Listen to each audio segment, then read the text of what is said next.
Hebreus capítulo 9, a partir do 15, vamos estender até o versículo 24, todos acharam? Diz assim a santa, bendita e eterna palavra do Senhor. E por isso ele é o mediador do Novo Testamento, para que por meio da morte, para a redenção das transgressões cometidas debaixo do primeiro testamento, os chamados possam receber a promessa da herança eterna. Porque onde há testamento, necessário é que venha a morte do testador. Porque um testamento só tem efeito após a morte dos homens. Do contrário, não tem força alguma enquanto o testador vive. Pelo que nem o primeiro testamento foi dedicado sem sangue. Pois quando Moisés anunciou cada preceito a todo o povo, segundo a lei, tomou o sangue dos novilhos e dos bodes, com água, lã, púrpura e hisopo, e aspergiu tanto o próprio livro como todo o povo, dizendo: este é o sangue do pacto que Deus ordenou para vós. Além disso, ele aspergiu com sangue tanto o tabernáculo como todos os vasos do ministério. E quase todas as coisas, segundo a lei, se purificam com sangue, e sem derramamento de sangue não há remissão. Era necessário, portanto, que as figuras das coisas que estão no céu fossem purificadas com tais sacrifícios, mas as coisas celestiais em si seriam purificadas com sacrifícios superiores a estes, porque Cristo não entrou em um santuário feito por mãos, que são figuras do verdadeiro, mas no próprio céu, para agora aparecer na presença de Deus por nós. Amém? Glória a Deus. Muito bem, irmãos. Já ouvimos testemunhos, os louvores, e agora vamos meditar um pouquinho nessa palavra aqui que nós acabamos de ler.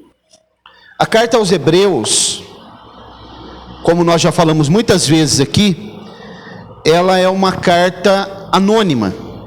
Nós não sabemos quem é o autor dessa carta, e isso não é por acaso. A carta aos Hebreus, ela é anônima pelo fato de que não era possível que o autor dessa carta se identificasse devido à tamanha perseguição que estava acontecendo no momento em que ela foi escrita. Existem muitas e muitas conjecturas a respeito de quem seria ou quem seriam os destinatários dessa carta. Alguns estudiosos dizem que talvez ela tenha sido escrita para os judeus, os cristãos judeus que estavam na Palestina. Outros acreditam que talvez ela tenha sido escrita para os cristãos que estavam em Roma. Outros acreditam que talvez ela tenha sido escrita para os gentios.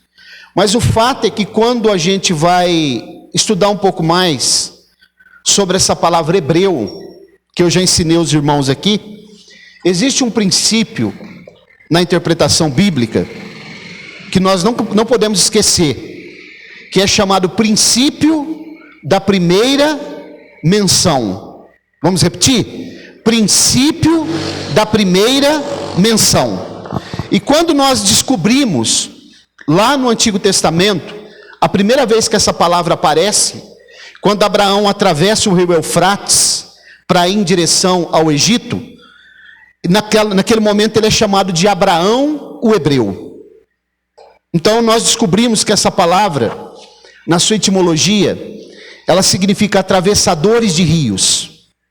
É um tipo de batismo antigo, porque em muitos momentos, como eles não conheciam ainda esse método de batismo que nós utilizamos, da pessoa entrar na água e submergir a pessoa ali, então eles utilizavam esse método de atravessar o rio, atravessar o mar. Por isso que o apóstolo Paulo, em 1 Coríntios 10, ele diz que todos foram batizados em Moisés, na nuvem e no mar. Às vezes também havia momentos que, como a escassez de chuva era muito grande, eles aproveitavam o momento que uma nuvem se formava no deserto, e eles percebiam que vinha chuva. Então eles entravam debaixo da nuvem e esperavam que aquela água descesse, a chuva, e eles consideravam uma forma de batismo antigo. E atravessadores de rio. Então toda pessoa que ela recebe Jesus como Salvador, que ela professa o nome de Jesus publicamente, no momento do batismo, ele também é um hebreu. Ele é um atravessador de rio. Então qualquer servo de Deus que serve a ele, que faz parte da igreja, também é um hebreu. Logo, nós podemos dizer que a carta aos Hebreus, ela foi escrita para todos os servos de Deus de todos os tempos. Então ela é extensiva para a igreja do Novo Testamento também. Partindo desse pressuposto, eu quero mostrar algumas coisas para os irmãos aqui, que eu, lendo esse texto algumas vezes, eu percebi. Inclusive a palavra-chave que existe em Hebreus, se os irmãos forem ler o texto mesmo, a carta aos Hebreus, vocês vão perceber que a palavra-chave que aparece aqui é melhor, superior ou mais excelente. Melhor, superior ou mais excelente. Por que essas palavras, elas estão em destaque na carta aos Hebreus? Porque o objetivo da carta aos Hebreus é mostrar a superioridade de Jesus em relação a Moisés, em relação a Josué, em relação à lei e em relação aos anjos. Jesus é maior que a lei, Jesus é maior que Moisés, Jesus é maior do que Josué e Jesus é maior que os anjos. Esse é o objetivo, o tema central da carta aos Hebreus. E mais uma coisa que salta aos meus olhos aqui, no texto que nós acabamos de ler, que o sangue de Jesus, ele é um sangue certificador. Ou seja, o Novo Testamento, ele é chancelado pelo sangue de Jesus. Porque quando nós lemos aqui a Bíblia dizendo, o autor aos Hebreus, que conhecia muito bem o livro de Levítico, porque Levítico é uma sombra da carta aos Hebreus, por isso ele vai citar muitas coisas. E eu também já disse para os irmãos que Levítico é o livro que Jesus mais lia e que Jesus mais citou, porque a palavra oferta aparece muitas vezes, e a palavra oferta no hebraico significa korban, aproximar-se. Nós estamos fazendo o que aqui nessa noite? Nos aproximando de Deus. Daqui a pouco participaremos da ceia, para que nós possamos estar mais próximos dele, para que possamos ter mais comunhão com ele, para que a nossa esperança seja aumentada, para que a nossa fé seja acrescentada, para que nós possamos adorá-lo com mais intensidade, com mais excelência, com mais dedicação, com mais fervor, com mais piedade, para que nós possamos a cada dia nos aproximar mais do Senhor. Então, irmãos, o sangue de Jesus, ele é certificador do Novo Testamento. Vocês sabem por que a Bíblia, ela utiliza essa palavra testamento para o Antigo e para o Novo? Quando você vai ler a Bíblia hebraica ou a Torá, a Bíblia hebraica ou a Torá, eles vão utilizar a palavra Brit Hadashah. O que significa isso? Nova aliança, Novo Testamento. Por que essa palavra testamento, ela aparece para o Antigo e para o Novo? O escritor aos Hebreus, ele está explicando. E ele está dizendo que para que o testamento possa estar em evidência e ter validade, o testador precisa morrer. Quem é? Você já viu por acaso como a nossa lei brasileira? Você sabia que a nossa lei, a nossa legislação, ela herdou os princípios da lei romana? Se você pegar a lei norte-americana, os princípios da lei norte-americana é anglo-saxão, vem dos alemães, vem até a própria língua anglo-saxônica é o inglês e o alemão. A irmã Fátima, que é professora de inglês, ela sabe, né, que o princípio é anglo-saxônico. Porque os americanos, embora eles falem um inglês carregado de gírias, mas eles herdaram dos ingleses. Então observe, a nossa lei, ela é uma lei que ela tem princípios romanos. Então, assim como também a lei hebraica, que não se pode abrir um testamento e que esse testamento possa ter validade sem que o testador tenha morrido. Você por acaso já viu uma herança ser entregue para alguém sem que aquele que fez o testamento esteja morto? Não pode ser feito isso. Quando o filho pródigo, em Lucas capítulo 15, ele pede a herança para o pai, estando vivo ainda. Sabe o que ele estava dizendo para o pai, em outras palavras? Eu quero que o senhor morra, porque não se pode entregar uma herança na mão de alguém sem que aquele que fez o testamento esteja vivo. É por isso que no Antigo Testamento, quando eles iam fazer o trabalho do tabernáculo, precisavam imolar e matar um animal, para que aquele animal, estando morto, quando a Bíblia diz, Paulo diz em Efésios 6, que a nossa luta não é contra a carne, nem contra o sangue, mas contra as hostes espirituais da maldade, acampada nos lugares celestiais. A palavra sangue ali tipifica a vida humana. Não é contra a vida humana a nossa luta. Então o sangue que era derramado, por isso que a Bíblia diz aqui, que sem sangue não há remissão de pecados. O sangue precisava ser derramado, porque o testador precisava morrer, para que o testamento pudesse ser colocado em prática. No Antigo Testamento, quem era o testador? Eram os animais que morriam. É um tipo de Cristo. No Novo Testamento, ele é o próprio que morre como testador. Morrendo ele, o seu sangue sendo derramado, a sua vida sendo tirada, inocente, como o Danilo falou aqui nessa noite, então nós recebemos o direito de herdeiros desse testamento, que foi aberto através das Escrituras para nós, sendo revelado o projeto da salvação, o plano da salvação que nasceu no coração de Deus, e que foi totalmente promulgado e colocado em prática pelo testador, que é Jesus. A partir do momento que ele deu a sua vida, que ele derramou o seu sangue, a igreja, os salvos, estão garantidos da sua vida eterna, porque o seu sangue já está derramado, o testamento já foi aberto, nós já sabemos a herança que nós recebemos é o direito de poder morar nas mansões celestiais, na cidade santa. Então é isso que o escritor aos Hebreus, ele está trazendo aqui. Olha o versículo 16 do capítulo 9. Observem. Capítulo 9, versículo 16. Porque onde há testamento, necessário é que venha a morte do testador. Então esse testamento, ele já está aberto para nós. Todo aquele, irmão, que se arrepender e confessar que Jesus Cristo é o Senhor, e se tornar um hebreu, para isso ele precisa passar pelo batismo nas águas, atravessar o rio, atravessar o Jordão. A partir desse momento, não que alguém que ainda não passou pelo batismo, se acontecer que ele venha morrer e ele estiver firme com Cristo, ele pode ser salvo. Mas o batismo, ele é um cumprimento da justiça de Deus, ele é um ato público de confissão pública, que você e eu cremos no Senhor.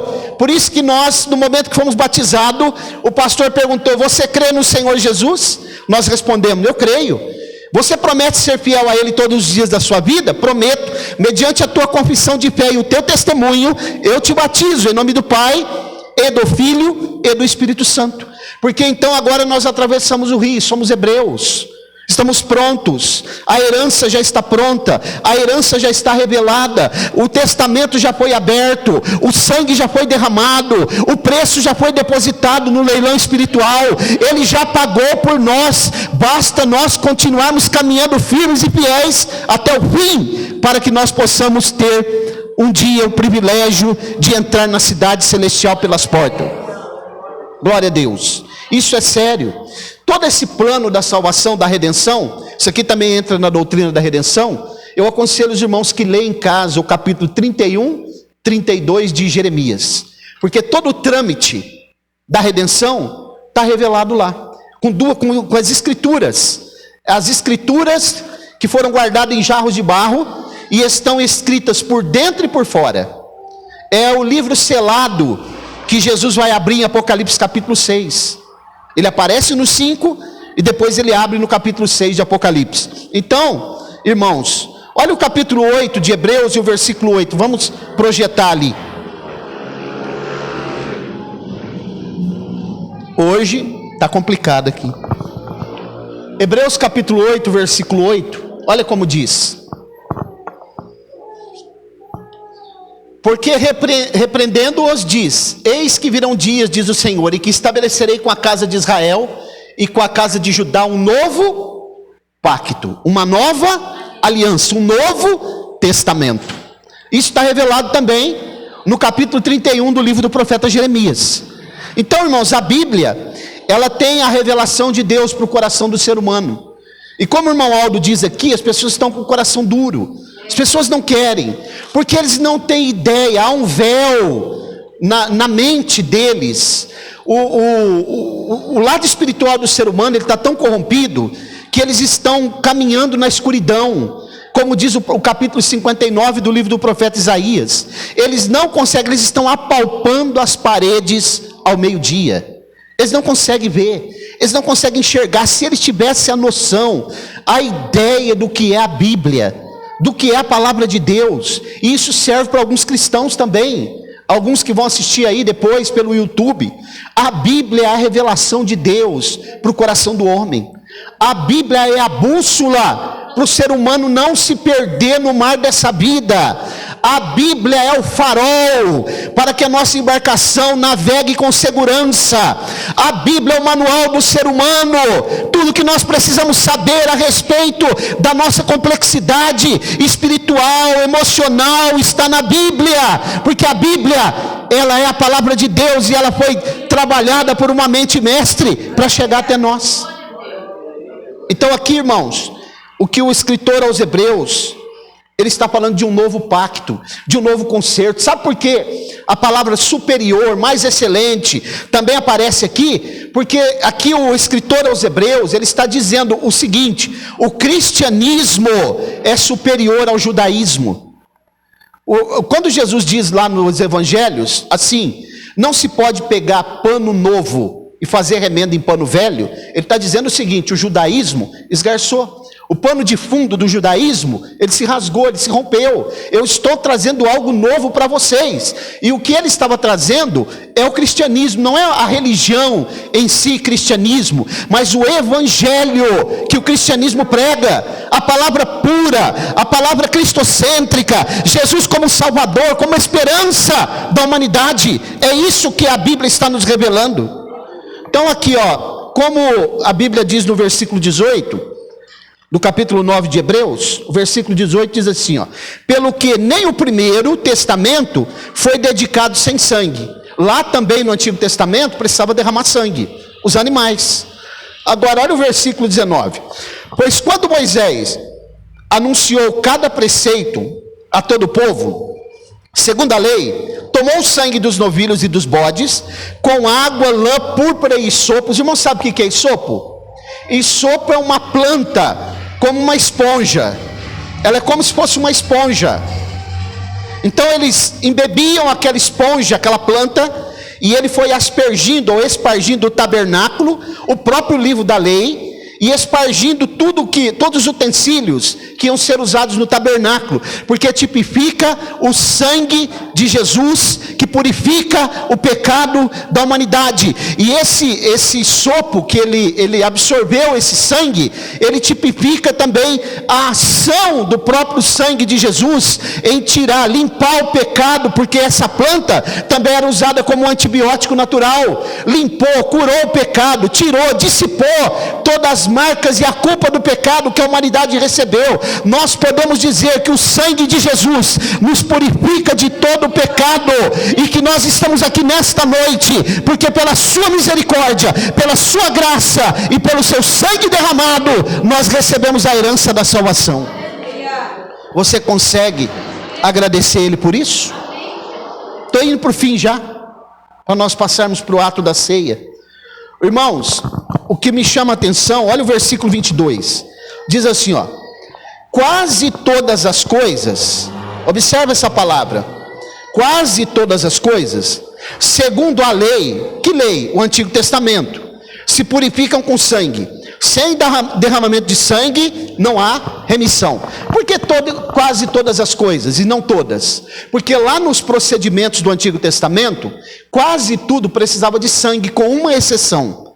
Quando alguém se aproximava de um cadáver, ou fosse de pessoa ou fosse de animal, ele tinha que passar por um procedimento com as águas purificadoras, águas vivas, águas correntes. Se misturava com o sangue da novilha vermelha, aliás, com a cinza da novilha vermelha, sem sangue.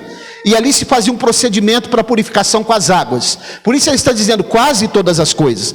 E havia uma exceção, mas no problema do pecado e do perdão não há exceção. Todos precisam do sangue de Jesus Cristo. Não há exceção para ninguém. Não há exceção para ninguém, porque todos já nascem com o pecado original. Até aquela criancinha que está no colo da irmã Roberta já nasceu com o pecado original. E ela precisa ser ensinada à luz das Escrituras que só há uma esperança, só há um jeito de ser salvo: o sangue purificador de Jesus Cristo. Por isso no Antigo Testamento tinha uma exceção, águas purificadoras. No Novo só o sangue de Jesus, só o sangue de Jesus Cristo.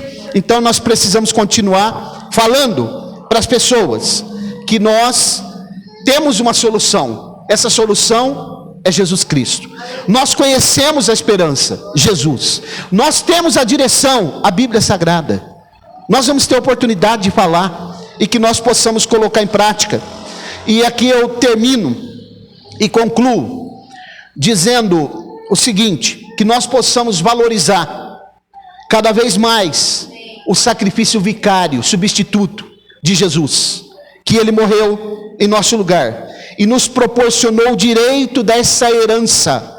Não é uma herança que se corrompe, é uma herança incorruptível. O ladrão não pode roubar, a ferrugem não pode corroer, a traça também não vai roer, porque é uma herança incorruptível. Uma herança que não vai conhecer corrupção. E que nós possamos seguir firmes, caminhando, olhando para Ele, obedecendo a sua palavra, proclamando o seu nome e dizendo que Jesus Cristo salva, Jesus Cristo cura, batiza no Espírito Santo, em breve voltará. Você pode dizer amém? Quem tem ouvidos para ouvir, ouça. Vamos orar. Coloque-se de pé, por favor.